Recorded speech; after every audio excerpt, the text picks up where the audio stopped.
Hello students, आज हम lecture start करने जा रहे हैं इलेक्ट्रोकेमिस्ट्री फर्स्ट का नेक्स्ट लेक्चर विद्युत रसायन प्रथम का अगला पार्ट करने जा रहे हैं बच्चों।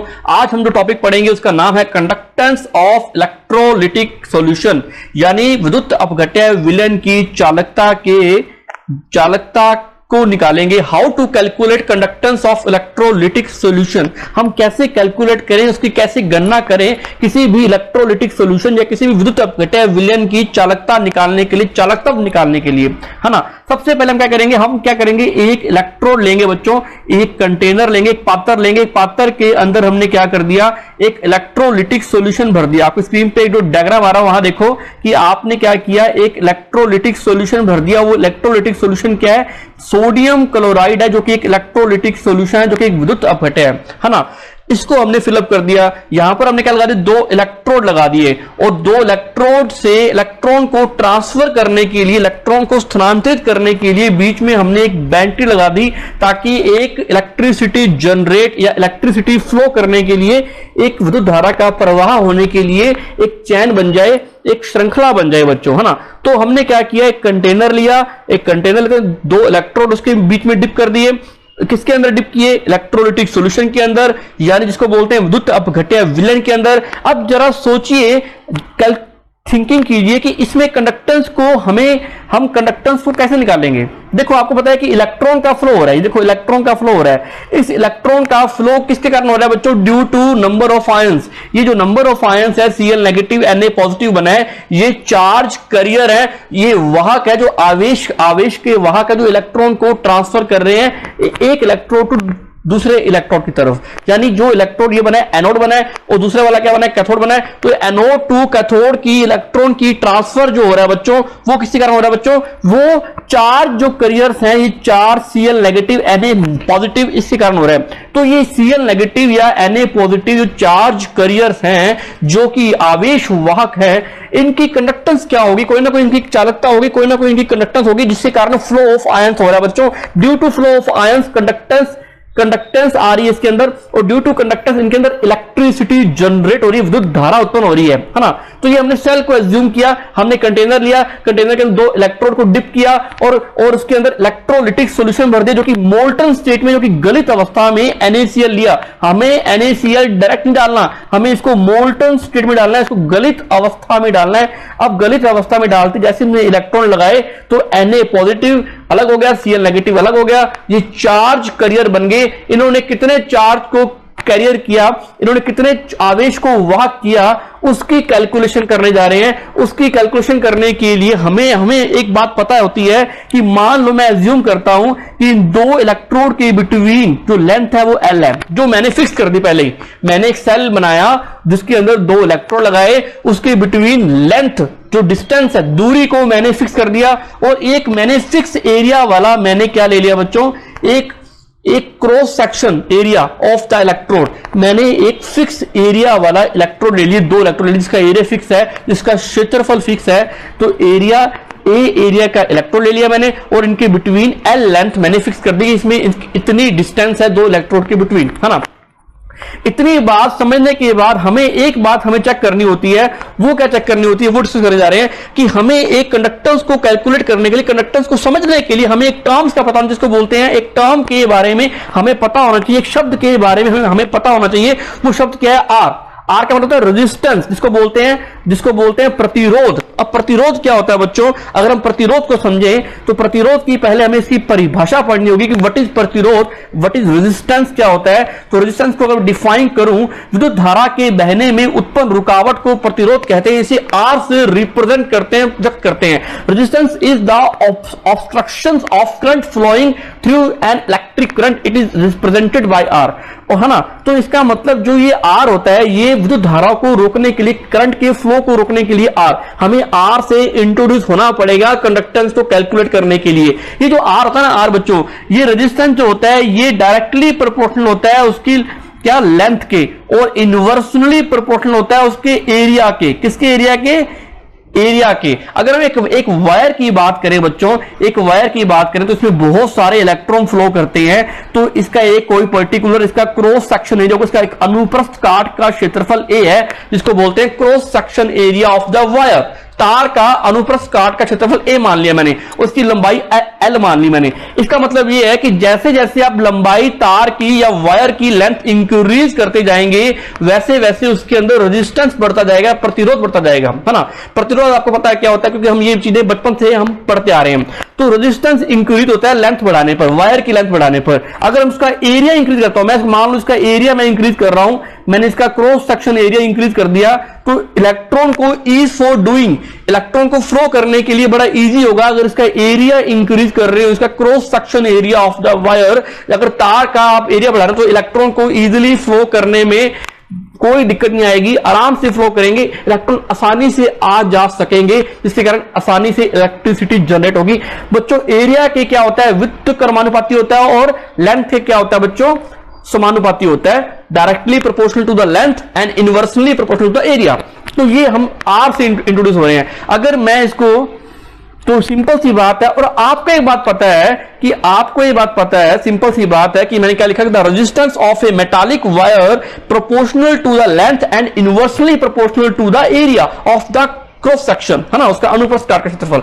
किसी धात्विक तार का प्रतिरोध उसकी लंबाई के समानुपाती होता है तथा अनुप्रस्थ काट के क्षेत्रफल के व्युत्क्रमानुपाती होता है। लेकिन हम यहां पर वायर की बात नहीं कर रहे हैं, आपने बात नोट की होगी कि हम यहां पर वायर की बात नहीं कर रहे हैं बच्चों। तो हम यहां पर किसकी बात कर रहे हैं, अगर हम यहां पर वायर की बात नहीं कर रहे तो हम यहां पर बात कर रहे हैं बच्चों, यहां पर हम बात कर रहे हैं इलेक्ट्रोलाइटिक सॉल्यूशन की बात करते हैं। तो इलेक्ट्रोलाइटिक सॉल्यूशन के लिए जो लेंथ की बात होगी वो बिटवीन टू इलेक्ट्रोड्स होगी, जो कि मैंने पहले ही आते ही मैंने लेक्चर के स्टार्टिंग में फिक्स कर दी थी कि एक एल लेंथ की दो इलेक्ट्रोड के बिटवीन डिस्टेंस को मैं फिक्स करता हूं। तो एल लेंथ ले ली मैंने, है ना बच्चों, एल लेंथ की, और इसका एक एरिया ऑफ द इलेक्ट्रोड्स मैंने फिक्स कर दिया, ए एरिया ले लिया मैंने।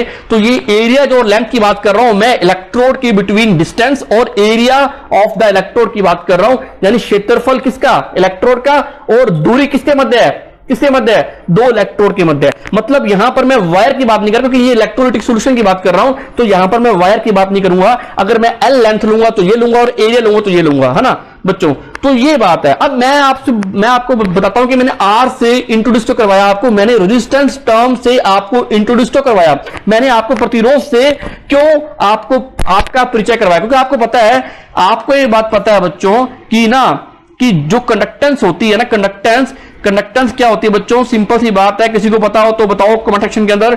जो भी कंडक्टेंस होती है किसी भी, उसको जी से, कैपिटल जी से रिप्रेजेंट करते हैं। कुछ बुक्स में आपको जी भी दे रखा होगा, कोई दिक्कत नहीं है, इसको जी से रिप्रेजेंट करते हैं, और ये रेसिप्रोकल ऑफ द आर होता है, यानी इनवर्स ऑफ आर, यानी प्रतिरोध का व्युत्क्रम ही उसकी conductance, it is known as conductance, है ना, द व्युत्क्रम, क्या बोलेंगे उसको, कि किसी भी प्रतिरोध का व्युत्क्रम ही उसकी क्या कहलाती है, उसकी चालकता या चालकता कहलाती है। The inverse of resistance is known as conductance, it is represented by G, इसे जी से प्रदर्शित किया जाता है। तो इसका मतलब इसलिए मेरी बात समझे कि आर से हम डिनोट करते हैं, 1/r जो होता है वो क्या होता है, कंडक्टेंस के इक्वल होता है। और हमने आर की वैल्यू अब निकालने जा रहे हैं। हमें पता है कि we know that R is the directly proportional to the length and inversely proportional to the area. जब हम ये इनवर्सली वाला, ये प्रोपोर्शनल वाला सिंबल हटाते हैं तो यहां पर आता है कांस्टेंट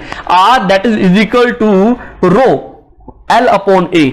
यहां पर रो क्या है बच्चों, रो का मतलब है स्पेसिफिक रेजिस्टेंस। आज हम कैलकुलेशन कर रहे हैं कंडक्टेंस के बारे में बच्चों, है ना। तो ये एक प्रकार का विशिष्ट प्रतिरोध है बच्चों, इसको नोट करते जाओ साथ साथ, एक प्रकार का विशिष्ट प्रतिरोध रो, जिसको रो से रिप्रेजेंट करते। तो आर की वैल्यू आ गई यहां पर, है ना। अब यहां पर आर की वैल्यू आ गई, अगर मैं ये आर की वैल्यू इसके अंदर पुटअप कर दूं तो क्या होगा कि यहां पर ये जो आपने निकाली इसकी वैल्यू मैं यहां पुटअप कर दूं तो बच्चों क्या वैल्यू निकल के आएगी, बताओ बच्चों, शाबाश। G is equal to 1/r होता है। अगर मैं G is equal to value यहां पुटअप करूं तो क्या आती है, 1/ρ bracket close L upon A, ये वैल्यू पुटअप कर दी। अब मैं करूंगा कि मैं ना 1/ρ को मैं अलग से लिखूंगा और 1/L अपॉन A को मैं अलग से लिखूंगा, है ना। वी नो दैट, अब इसको दे दो बच्चों इक्वेशन नंबर फर्स्ट दे दो, एक बारी इसको दे दो इक्वेशन नंबर फर्स्ट। बच्चों यहां तक बात समझ में आई, जल्दी बोलो फटाफट, हमने क्या किया, सबसे पहले हमने प्रतिरोध को इंट्रोड्यूस करवाया, रेजिस्टेंस को इंट्रोड्यूस करवाया, आपका प्रतिरोध से परिचय करवाया, और आपको पता है कि प्रतिरोध का व्युत्क्रम ही क्या होता है बच्चों, प्रतिरोध का व्युत्क्रम ही उसकी चालकता होती है। तो 1/ρ एन इंटू 1/L/A, है ना, ये निकल के आ गई। हम जानते हैं, वी नो दैट कि 1/ρ को 1/ρ भी एक प्रकार का कांस्टेंट है, जिसको क्या बोलते हैं, it is known as conductivity. इसको बोलते हैं अपने कंडक्टिविटी, या इसको बोलते हैं अपने स्पेसिफिक कंडक्टेंस, स्पेसिफिक कंडक्टेंस से डिनोट करते हैं, या इसको अपने बोलते हैं विशिष्ट चालकता, विशिष्ट चालकता से डिनोट करते हैं, है ना, कंडक्टेंस। और इसको जो अपने डिनोट करने का तरीका है, 1/ρ जो होता है वो कप्पा के बराबर होता है, कप्पा के इक्वल होता है बच्चों, इसको बोलते हैं kappa. It is constant value, इसको कप्पा बोलते हैं, कप्पा से डिनोट करते हैं। तो ये, हाँ, यहां तक हमें पता लग गया कि ऐसा होता है ना। अब एक और नई टर्म से आपको इंट्रोड्यूस करवाता हूं बच्चों, आपको मॉडिफाई कर करके मैं कंडक्टेंस की वैल्यू कैलकुलेट करना बता रहा हूं। यहां तक बच्चों बात समझ आई कि 1/ρ क्या बोलते हैं, कप्पा बोलते हैं। इसके अलावा एक वैल्यू और निकल के आती है, उसको बोलते हैं सेल कांस्टेंट। अब बच्चों ये सेल कांस्टेंट क्या होता है सर, ये नई टर्म क्या करवा दिया आपने, सेल कांस्टेंट क्या होता है, इसको बोलते हैं सेल स्थिरांक से भी बुलाया जाता है। It is also called cell constant या सेल स्थिरांक। अब सेल कांस्टेंट होता क्या चीज है, सेल कांस्टेंट को कई बुक्स में एक्स से रिप्रेजेंट करते हैं और कई बुक्स में इसको जी स्टार से रिप्रेजेंट करते हैं, जी स्टार से भी रिप्रेजेंट करते हैं, है ना, कैपिटल जी लगाओ या स्मॉल जी लगाओ, उससे कोई फर्क नहीं पड़ता, जी स्टार। और ये होता क्या चीज है, ये L/एरिया यानी लेंथ अपॉन एरिया का क्या होता है बच्चों, अनुपात होता है, प्रोपोर्शन होता है बच्चों, है ना, ये रेशो होता है, the ratio of the length upon area. यानी ये लेंथ कौन सी है, the length is between two electrodes, ये जो टू इलेक्ट्रोड्स है, between two electrodes in electrolytic solution, and the area is the cross section area of the electrodes, cross section area of the electrodes, है ना। ये जो length होती है, ये जो दूरी होती है बच्चों, ये दो इलेक्ट्रोड के मध्य दूरी होती है, और जो ये क्षेत्रफल होता है, ये अनुप्रस्थ काट का क्षेत्रफल होता है, किसके, इलेक्ट्रोड का, है ना। तो इसका रेशो, इसका अनुपात ही सेल कांस्टेंट कहलाता है। और सेल कांस्टेंट की वैल्यू मैंने पहले ही क्या कर दी थी बच्चों, फिक्स कर दी थी। तो सेल कांस्टेंट नाम में लिखा हुआ स्थिरांक है, कांस्टेंट है, जिसकी वैल्यू फिक्स रहती है, लेंथ फिक्स रहती है और एरिया फिक्स रहता है, जो कि हमने सेल जब डिजाइन किया था तो तभी हमने इसकी वैल्यू को हमने फिक्स कर दिया था बच्चों। अब क्या करना है, जो हमने इक्वेशन नंबर फर्स्ट लिखी थी ना, इन वैल्यूज को, सेल कांस्टेंट की value, equation number first, the putting value, so finally conductance G after putting these values, जो अपने वैल्यू निकाली है, एक तो कप्पा वाली वैल्यू और एक ये वाली वैल्यू, किसकी, सेल कांस्टेंट की। एक तो L/1/ρ की वैल्यू, 1/ρ की वैल्यू इस इक्वेशन नंबर में फिट करनी है, इक्वेशन नंबर 1 में, और L/A की वैल्यू हमने इस इक्वेशन नंबर फर्स्ट में पुटअप करनी है। अगर मैं पुटअप करता तो वैल्यू क्या निकल के आती है बच्चों, देखो जी कप्पा आ गया बच्चों, इसकी जगह 1/ρ की जगह देखो कप्पा आ गया, यहां तो कप्पा आ जाएगा, यहां क्या आ जाएगा बच्चों, जी आ जाएगा, है ना, जी स्टार। तो क्या आया value, G is equal to kappa into 1/x, या इसको आप ऐसे लिख सकते हो, G is equal to kappa into 1/G star, 1/G star. अगर हमें यहां कप्पा की वैल्यू निकालनी हो, कप्पा क्या है, एक प्रकार की स्पेसिफिक कंडक्टेंस, कंडक्टिविटी या विशिष्ट चालकता की वैल्यू निकालनी हो, तो kappa that is equal to G into G star, है ना। ये हमारी कप्पा की वैल्यू निकल के आ गई finally. It is a value of conductivity, is the value of specific conductance. इसको मैं अगर लिखूं तो क्या लिखूंगा, कप्पा की वैल्यू क्या आई हमारी, G into G star, G क्या है, कंडक्टेंस, इंटू सेल कांस्टेंट। तो इसको मैं ये बात मैं इसको ऐसे लिख सकता हूं बच्चों, स्पेसिफिक कंडक्टेंस, सॉरी, हाँ, specific conductance that is equal to conductance into cell constant, है ना। ये वैल्यू मैं ऐसे लिख दी मैंने, इसको मैंने ऐसे रिप्रेजेंट कर दी। ये हमारी स्पेसिफिक कंडक्टेंस की वैल्यू निकल के आ गई। है ना, ये हमने वैल्यू निकाल ली। बच्चों मैं आपको समराइज करने जा रहा हूं अब आगे की वैल्यू। सबसे पहले मैंने क्या किया, मैं क्लास में आया, आपको सबसे पहले पढ़ाना स्टार्ट किया। सबसे पहले मैंने क्या बनाया, हमने एक कंटेनर लिया, कंटेनर के अंदर 2 इलेक्ट्रोड लगाए, 2 इलेक्ट्रोड के बिटवीन हमने क्या किया, लेंथ को फिक्स किया, उसका एरिया फिक्स किया। फिक्स एरिया वाले हमने इलेक्ट्रोड लिए, है ना, ये लेंथ और एरिया हमारे बाद में काम आते हैं। और फिर हमने क्या किया कि जो इलेक्ट्रॉन का फ्लो हो रहा है, ये इलेक्ट्रॉन का फ्लो कैसे हो रहा है, बैटरी के वाया चार्ज करियर के द्वारा। ये जो चार्ज करियर कहां से मिले हमें, ये आवेश के वाहक हमें कहां से मिले, ये हमें इलेक्ट्रोलिटिक सॉल्यूशन में मिले। इलेक्ट्रोलिटिक सॉल्यूशन में क्या हुआ कि इनका इलेक्ट्रोलिसिस हो गया, विघटन हो गया और हमें 2 चार्जेस मिल गए, Na पॉजिटिव Cl नेगेटिव। और Cl नेगेटिव और Na पॉजिटिव का बच्चों ये चार्ज करियर की फॉर्म में काम करते हैं। तो इनकी कंडक्टेंस को कैलकुलेट करना, इनकी मैथमेटिकल फॉर्मूला ड्राइव करना है। तो how to calculate the conductance value, तो उससे पहले हमने इसकी डेफिनेशन लिखी कि व्हाट इज रेजिस्टेंस, क्योंकि रेजिस्टेंस का ही रेसिप्रोकल होता है, रेजिस्टेंस का ही अपोजिट क्या होती है, कंडक्टेंस होती है। यानी प्रतिरोध का व्युत्क्रम ही क्या होता है, चालकता होती है ना। तो हमें प्रतिरोध के बारे में पहले जानना होगा। तो मैंने तुम्हें प्रतिरोध की सबसे पहले आती है तुम्हें इसकी डेफिनेशन बताई कि व्हाट इज प्रतिरोध, what is resistance, the inverse. सबसे पहले हम करेंगे कंडक्टेंस की definition. The inverse of resistance is called conductance and it is expressed by G. प्रतिरोध के व्युत्क्रम को चालकता कहते हैं। फिर हमने प्रतिरोध की परिभाषा पढ़ी, जो धारा के बहने में उत्पन्न रुकावट को प्रतिरोध कहते हैं, इसे आर से व्यक्त करते हैं। Resistance is the obstruction of current flowing through on electric current, it is represented by R. इसको साथ के साथ तुम स्क्रीनशॉट या नोट करते जाओ बच्चों, है ना। तो ये हमने रेजिस्टेंस के बारे में बताया, है ना। उसके बाद देखा कि जो कंडक्टेंस होती है वो क्या होता है, रेसिप्रोकल होता है किसका, आर का। तो G is equal to 1/R।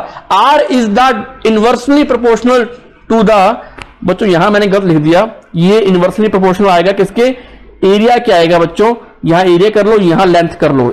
ये लेंथ से क्या आएगा, डायरेक्टली प्रोपोर्शनल। जो होता है रेजिस्टेंस, जो होता है प्रतिरोध, जो होता है वो इनवर्सली प्रोपोर्शनल होता है एरिया के, वित्त कर्मानुपाती होता है क्षेत्रफल के, और लंबाई के समानुपाती होता है। ये हमें पता है। अगर इसको हम कंबाइन कर दें इस रिलेशन को, तो क्या निकल के आता है, resistance is the directly proportional to the length between 2 electrodes and the area, the cross section area of the electrodes, है ना। तो इज द, ये हमने प्रोपोर्शनल वाला सिंबल हटाया तो एक कांस्टेंट आएगा, इसको बोलते हैं रो। क्या बोलते हैं बच्चों, रो। और रो को क्या बोलते हैं, रो का मतलब होता है, रो एक कांस्टेंट है जिसका मतलब क्या होता है, रेजिस्टिविटी या प्रतिरोधकता, या इसे विशिष्ट प्रतिरोध या स्पेसिफिक रेजिस्टेंस भी कहते हैं। It is also called specific resistance, है ना। तो R that is equal to rho L upon A, है ना। तो कंडक्टेंस की वैल्यू क्या होती है, अब कंडक्टेंस क्या होता है, द अपोजिट ऑफ आर, व्युत्क्रम किसका, प्रतिरोध का। तो इसको लिखेंगे G is equal to 1/R। अब यहां पर R की वैल्यू पुटअप कर देंगे। L क्या है यहां पर, L क्या बच्चों, डिस्टेंस बिटवीन 2 इलेक्ट्रोड, इलेक्ट्रोड के मध्य की दूरी, एंड एक है cross section area of electrode, electrode के मध्य का, इलेक्ट्रोड का अनुप्रस्थ काट का क्षेत्रफल, है ना।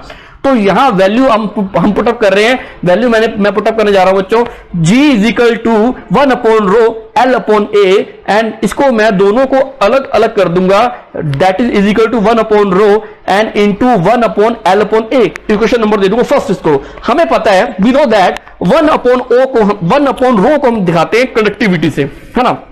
It is known as, also known as specific conductance. इसे कप्पा कहते हैं, कप्पा, के फॉर कप्पा, और इसे विशिष्ट चालकता भी कहते हैं। It is known as specific conductance, conductivity, और it is denoted by K and kappa. इसको कप्पा बोलते हैं। एक्चुअल में कप्पा आपको लिखना नहीं है, इसको कप्पा बोलते हैं, के नहीं बोलते, है ना। तो इसको डिनोट कर दिया हमने, तो 1/ρ को। अब आपको पता है कि सेल कांस्टेंट जो होता है, मैंने आते एक सेल बनाया था, सेल के दो इलेक्ट्रोड के मध्य की दूरी, डिस्टेंस बिटवीन 2 इलेक्ट्रोड्स, मैंने एल को मैंने फिक्स कर दिया था बच्चों, और इसका एरिया भी मैंने फिक्स कर दिया था, 2 इलेक्ट्रोड का area and distance between 2 electrodes, ये मैंने यहां रखी। और सेल कांस्टेंट को एक्स से भी रिप्रेजेंट करते हैं, जी स्टार से भी रिप्रेजेंट करते हैं। X is equal to G star is equal to L upon A. Length और एरिया का ratio, the ratio of length and area, यानी किसका, लंबाई और क्षेत्रफल का अनुपात ही सेल स्थिरांक कहलाता है, सेल कांस्टेंट बोलते हैं उसको। अब L अपॉन A होता है। अब ये सेल कांस्टेंट की वैल्यू और ये कनेक्टिविटी की वैल्यू मैं इस इक्वेशन नंबर फर्स्ट में पुटअप करने जा रहा हूं। तो after putting these values, equation number first, तो क्या निकल गया है, G that is equal to kappa into 1/X। G that is equal to kappa into 1/G star. G star लगा दो, X लगा दो, बात एक ही है। तो कप्पा की वैल्यू मैं निकालने गया तो G जी इंटू जी स्टार निकल करके आ गई, यानी कंडक्टेंस इंटू सेल कांस्टेंट, यानी क्या बोलेंगे, कंडक्टिविटी और स्पेसिफिक कंडक्टेंस यानी विशिष्ट चालकता बराबर होती है कंडक्टेंस और इंटू सेल कांस्टेंट के, चालकता और सेल स्थिरांक के बराबर होती है। बच्चों यहां तक समझ में आया, यहां तक हमने स्पेसिफिक कंडक्टेंस को कैलकुलेट करना सीख लिया, कंडक्टिविटी को कैलकुलेट कर लिया हमने, और कंडक्टेंस की वैल्यू भी हमने कैलकुलेट कर ली, चालकता का मान भी निकाल लिया बच्चों, और विशिष्ट चालकता का मान भी निकाल लिया, उसका फॉर्मूला ट्राई कर लिया बच्चों। चले आगे, समझ में आया बच्चों, जल्दी बोलो फटाफट। अब आती है बात unit of conductance and specific conductance, how to calculate unit of conductance and specific conductance. हम चालकता एवं विशिष्ट चालकता के मात्रक को कैसे निकालें, हमें पता है, हमने ये फॉर्मूला ड्राइव किया था, kappa is equal to G and G star into G star. G का मतलब क्या होता है बच्चों, कंडक्टेंस, जी का मतलब क्या होता है, कंडक्टेंस, और कंडक्टेंस का मतलब क्या होता है, जी इज इक्वल टू क्या होता है, 1/r, है ना, 1/r। और r का मात्रक क्या होता है, यूनिट ऑफ रेजिस्टेंस क्या होती है बच्चों, आप पढ़ते आए हो 1/ओम, है ना, ओम मात्रक होता है प्रतिरोध का, रेजिस्टेंस का, तो इसका मतलब मैं लिख सकता हूं ओम इनवर्स, इसका मात्रक एक आ गया कंडक्टेंस का ओम इनवर्स, या इसको मैं लिख सकता हूं OHM ओम इनवर्स, इस फॉर्म में भी लिख सकता हूं मैं। अगर मैं इसको महो भी बोल सकता हूं मैं, महो, इसका मात्रक महो भी होता है, और इसको मैं ऐसे भी डिनोट कर सकता हूं साइमन इनवर्स, है ना, सॉरी साइमन, इसको साइमन की टर्म्स में भी मैं डिफाइन कर सकता हूं, एस फॉर साइमन, साइमन की टर्म्स में भी डिफाइन कर सकता हूं, जो कि एक ऐसा ही मात्रक है, ऐसा यूनिट है। तो इस तरीके से ohm inverse, mho and siemens, इसके थ्री क्या होते हैं, इसकी यूनिट्स होते हैं बच्चों, 1 ohm inverse and second mho and third one siemens. तो यूनिट ऑफ जी निकल के आ गई बच्चों, ये हमने कैलकुलेट कर लिया, इसको नोट कर लो बच्चों, यूनिट ऑफ जी को। आगे हम क्या कर रहे हैं, आगे हम जी स्टार की निकालते हैं बच्चों, आगे हमें स्पेसिफिक कंडक्टेंस की यूनिट निकालनी है, हमने कंडक्टेंस की निकाल ली, स्पेसिफिक कंडक्टेंस की यूनिट निकालने के लिए हमें जी स्टार की बात करनी है। जी स्टार का मतलब है सेल कांस्टेंट, जो कि रेशियो होता है किसका, लेंथ अपॉन एरिया का, है ना। लेंथ की यूनिट क्या होती है बच्चों, लंबाई का मात्रक क्या होता है, मैं ले रहा हूं सेंटीमीटर में, क्यों, क्योंकि सेल छोटा सा होता है तो अपने उसको सेंटीमीटर में ही मेजर करते हैं, सेंटीमीटर में ही मापते हैं, आप मीटर में नहीं मापते, इतने बड़े बड़े सेल नहीं लेते आप इन commonly, generally centimetre upon centimetre की स्क्वायर, जब इसको कट किया तो क्या निकल के आया, 1 सेंटीमीटर, यानी सेंटीमीटर इनवर्स, या इसका आप मीटर इनवर्स की फॉर्म में भी ले सकते हो। तो सेल कांस्टेंट का मात्रक या unit of cell constant, cell स्थिरांक का मात्रक क्या है बच्चों, सेंटीमीटर या मीटर इनवर्स आ गया बच्चों। अब हमें कप्पा का निकालना है विशिष्ट चालकता, यानी स्पेसिफिक कंडक्टेंस, कंडक्टिविटी की यूनिट निकालनी है। तो कप्पा बराबर क्या होता है, जी इंटू जी स्टार। हमें जी का निकालिए, जी का क्या निकाला है बच्चों, हमने क्या निकाला बच्चों, अभी हमने निकाला है, बताओ शाबाश, हमने निकाला है साइमन, इसका क्या निकाला है मैंने, सेंटीमीटर इनवर्स। तो ये भी लिख सकते हो बच्चों, साइमन सेंटीमीटर इनवर्स, है ना, या साइमन मीटर इनवर्स भी कर सकते हो, या आप ओम इनवर्स या मीटर इनवर्स कर सकते हो, या आप ओम इनवर्स सेंटीमीटर इनवर्स कर सकते हो। इस तरीके से आप विशिष्ट चालकता की यूनिट निकाल सकते हो बच्चों। तो आई होप आपको ये इसकी यूनिट निकालनी आ गई होगी। हमने विशिष्ट चालकता कंप्लीट की, हमने चालकता कंप्लीट की, हमने कंडक्टिविटी यानी स्पेसिफिक कंडक्टेंस हमने टॉपिक कंप्लीट किया। तो 2 टॉपिक हमने कंप्लीट किए, कंडक्टेंस, कनेक्टिविटी, चालकता, विशिष्ट चालकता। बच्चों समझ में आई बात, जल्दी बोलो शाबाश। हिंदी में मत जाना बच्चों, इसको हिंदी में क्या बोलते हैं, इसको कंडक्टेंस को बोलते हैं चालकता बोलते हैं, और स्पेसिफिक कंडक्टेंस को बोलते हैं विशिष्ट चालकता बोलते हैं, और कनेक्टिविटी को कनेक्टिविटी बोलते हैं। कनेक्टिविटी में मत जाना आप। तो ये यहां तक बच्चों जल्दी बोलो कमेंट सेक्शन के अंदर कि आपको समझ में आया। हमने मात्रक भी निकाल लिया, जिसको समझ में नहीं आया वो वीडियो को रिपीट कर लो, आपको समझ में आ जाएगा। बच्चों आगे कोई डाउट जल्दी बोलो। अब हमने कप्पा की वैल्यू निकाल ली, है ना, कप्पा की हमने यूनिट निकाल ली, स्पेसिफिक कंडक्टेंस को कैलकुलेट कर लिया, कंडक्टेंस को कैलकुलेट कर लिया, मैथमेटिकली फॉर्मूला ड्राइव कर लिया, लेकिन हमने डिफाइन नहीं किया कि व्हाट इज स्पेसिफिक कंडक्टेंस, विशिष्ट चालकता होती क्या चीज है। अभी तक इसकी डेफिनेशन नहीं दी है बच्चों। ये देखो मैंने यूनिट ऑफ कंडक्टेंस और स्पेसिफिक कंडक्टेंस आपके लिए मैंने लिख करके रखा है, आप इसका स्क्रीनशॉट ले लो बच्चों कि कैसे इसकी यूनिट को कैलकुलेट करते हैं। Kappa is equal to G into G star and G that is equal to conductance. Conductance क्या होती है, reciprocal of are, 1/r। Are का मतलब होता है ओम इनवर्स महो साइमन, इसकी यूनिट निकल के आएगी यूनिट ऑफ जी।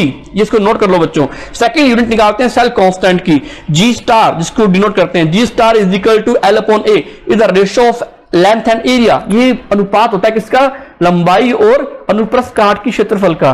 तो इसका निकाला सेंटीमीटर अपॉन सेंटीमीटर स्क्वायर, क्या निकल गया, सेंटीमीटर इनवर्स है, जिसको आप सेंटीमीटर इनवर्स या मीटर इनवर्स भी लिख सकते हैं, लेकिन आमतौर पे इन जनरल हम सेंटीमीटर इनवर्स निकालते हैं। सेल कांस्टेंट का निकाल लिया, कंडक्टेंस का निकाल लिया, हम दोनों के आगे इन दोनों इक्वेशंस को हम इस वाले में पुटअप कर देंगे, तो हमारा क्या आ जाएगा, फाइनली हमारी कप्पा यानी स्पेसिफिक कंडक्टेंस की विशिष्ट चालकता की मान निकल के आ जाएगा, किसका, मात्रक निकाल सकेंगे हम। तो निकाला हमने, क्या निकाला, कप्पा का मात्रक क्या है बच्चों, साइमन सेंटीमीटर इनवर्स या siemens centimetre inverse, siemens metre inverse या ओम इनवर्स या मीटर इनवर्स, है ना, ओम इनवर्स मीटर इनवर्स, ये हमारे मात्रक unit of kappa, unit of specific conductance हमने निकाल ली बच्चों, है ना।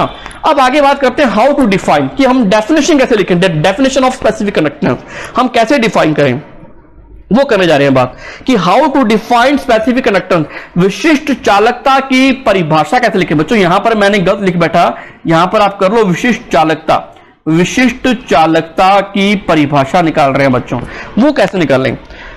अगर हम क्या करें, हम एक काम करें कि हम क्या करें कि अगर मैं ये बात कहूं कि जो आपको मैं डायग्राम बनाया था वो वाला, कि मैं एक बात कहूं कि जो हमने कंटेनर लिया था उसके अंदर 2 इलेक्ट्रोड हमने डिप किए थे, इन 2 इलेक्ट्रोड के डिस्टेंस जो बनती है इसकी, इसको मैं इसको लेंथ जो ले रहा हूं, मैं लेंथ में मैं बोलता हूं कि इसकी लेंथ है 1 सेंटीमीटर, और जो एरिया लेते हैं अपने क्रॉस सेक्शन एरिया, इसको अनुप्रस्थ काट का क्षेत्रफल बोलते हैं बच्चों। अगर मैं ये 1 सेंटीमीटर की स्क्वायर ले लूं और इसको फॉर्मूले में मैं पुटअप करता हूं, तो मैं देखता हूं, क्या देखता हूं बच्चों, हमें पता है कि डेफिनेशन ऑफ कप्पा निकालने से पहले हमें कप्पा का फॉर्मूला पता होना चाहिए, कि फॉर्मूला क्या होता है, जी यानी कंडक्टेंस इनटू सेल कांस्टेंट, यानी ये जी फॉर कंडक्टेंस गुना में सेल कांस्टेंट यानी सेल स्थिरांक। कप्पा की वैल्यू लिखें तो जी इंटू एल अपॉन ए होता है ना।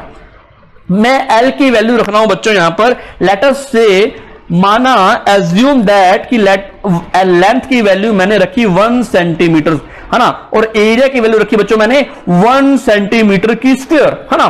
तो 1 सेंटीमीटर की स्क्वायर रखी, तो यहां पर इसकी वैल्यू 1 पुटअप करने पर ये 1 से 1 कट हो जाएगा और वैल्यू क्या निकल के आएगी, that is kappa is equal to G. Finally kappa G के इक्वल आ गया, है ना। ये बात देखिए आपने, तो बच्चों एक बात समझ में आई कि मैंने आपको बताया कि 1 सेंटीमीटर मैंने लेंथ ले ली, एरिया ले लिया 1 सेंटीमीटर स्क्वायर ले लिया। वॉल्यूम का मतलब क्या होता है, वॉल्यूम होता है लेंथ इंटू एरिया होता है। अगर हम आयतन का सूत्र लिखें तो आयतन इंटू क्षेत्रफल, सॉरी लंबाई इंटू क्षेत्रफल को ही आयतन बोलते हैं, length into area that is equal to volume, है ना। ये आयतन का क्षेत्रफल होता है, आयतन लंबाई और क्षेत्रफल का गुना होता है ना।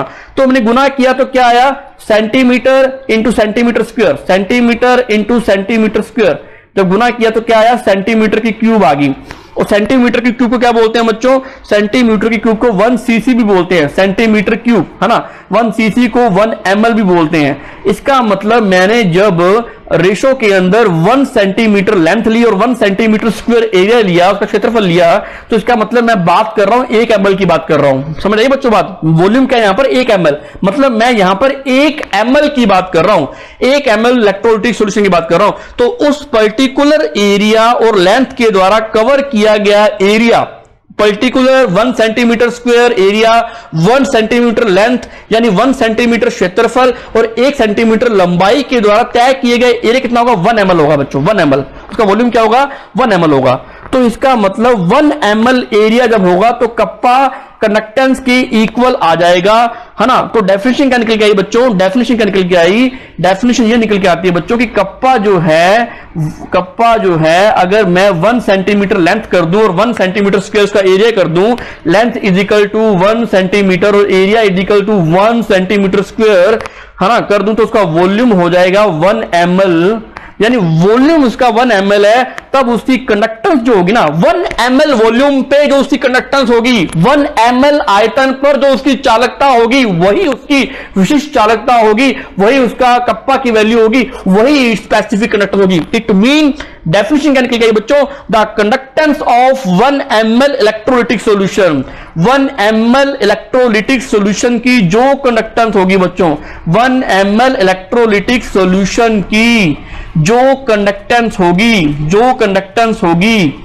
1 ml इलेक्ट्रोलिटिक सॉल्यूशन की जो कंडक्टेंस होगी, 1 ml इलेक्ट्रोलिटिक सॉल्यूशन की जो कंडक्टेंस होगी, it is known as specific conductance. It is known as specific conductance.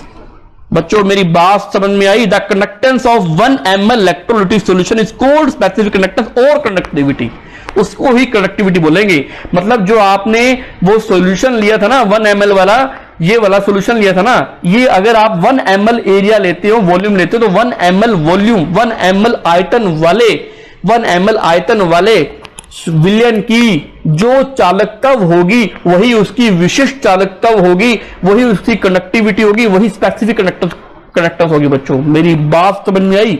अब इसको नोट्स की फॉर्म में डिफाइन कर रहा हूं बच्चों, नोट्स आप लिख लीजिए। The definition of specific conductance, विशिष्ट चालकता की परिभाषा करने जा रहे हैं बच्चों, यहां पर कर लो, विशिष्ट चालकता की परिभाषा करने जा रहे हैं।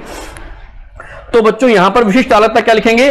Kappa that is equal to G into G star, यानी कंडक्टेंस इंटू सेल कांस्टेंट की इक्वल होता है। Kappa is equal to G into L upon A. If let's say माना कि एल की वैल्यू 1 सेंटीमीटर है और एरिया की वैल्यू 1 सेंटीमीटर स्क्वायर ले ली हमने, तो वॉल्यूम क्या होता है, आयतन क्या होता है, लेंथ इंटू एरिया का क्या होता है, मल्टीप्लिकेशन होता है बच्चों, है ना। यानी लंबाई और क्षेत्रफल का क्या होता है, माप होता है, गुना होता है। तो आयतन की वैल्यू क्या आती है, 1 सेंटीमीटर क्यूब आती है, उसको मैं मल्टीप्लाई कर दूं तो 1 सेंटीमीटर क्यूब को 1 सीसी बोलते हैं, और 1 CC it is also called 1 ml, और इसका वॉल्यूम क्या होगा बच्चों, 1 ml हो गया। अगर मैं उसका लेंथ 1 सेंटीमीटर लेता हूं और उसका एरिया 1 सेंटीमीटर स्क्वायर लेता हूं, तो वॉल्यूम हो गया 1 ml। तो डेफिनेशन क्या निकल के आई, कप्पा जो है वो कंडक्टेंस की इक्वल हो जाएगा if the value put up L is equal to 1 centimetre, area is equal to 1 centimetre square, तो वॉल्यूम जो उसका हो जाएगा 1 ml हो जाएगा। तो डेफिनेशन क्या निकल के आई बच्चों, परिभाषा क्या निकल के आई, the conductance of 1 ml electrolytic solution is called specific conductance और कंडक्टिविटी। 1 ml विद्युत अपघट्य विलयन की चालकता और विशिष्ट चालकता कहलाती है। विशिष्ट विलयन की चालकता ही विशिष्ट चालकता कहलाती है, विलयन की चालकता ही उसकी विशिष्ट चालकता कहलाती है। The conductance of 1 ml electrolytic solution is known as kappa, यानी स्पेसिफिक कंडक्टेंस, विशिष्ट चालकता। बच्चों लेक्चर हुआ कंप्लीट। अभी तक कोई डाउट हो तो आपको बताओ बच्चों, शाबाश, थैंक यू। लेक्चर आपका कंप्लीट हुआ। आज हमारा एक टॉपिक कंप्लीट हुआ, कल हम नया टॉपिक करेंगे। आज हमने कंडक्टेंस और स्पेसिफिक कंडक्टेंस यानी चालकत्व और विशिष्ट चालकत्व के बारे में पढ़ा, उसकी यूनिट निकाली, उसके मात्रक निकाले। एनी वन डाउट, मैंने आपको लिख करके भी समझाया, नोट्स भी सारे इसमें दे दिया आपको वीडियो लेक्चर के अंदर। कोई बच्चों डाउट हो तो आप मुझसे पूछ सकते हैं। आज सारे बच्चे ये लेक्चर को पूरा करेंगे, अगर जो बच्चे लाइव नहीं आ रहे हैं वो बाद में पूरा करेंगे। ओके बच्चों, बाय बच्चों, लेक्चर आपको कंटिन्यू मिलते रहेंगे। इसके बाद हम चौथी यूनिट स्टार्ट करेंगे। आपको प्रॉपरली 3 यूनिटें तैयार करनी है, फिर भी आपको मैं 4 से 5 यूनिटें करवाऊंगा, 5 यूनिटें कंप्लीट करवाऊंगा बच्चों। 5 यूनिट के अपने इंपोर्टेंट करेंगे, चिंता मत करना, सारे नोट्स भी दूंगा बच्चों आपको। बाय बच्चों, थैंक यू, बाय बच्चों।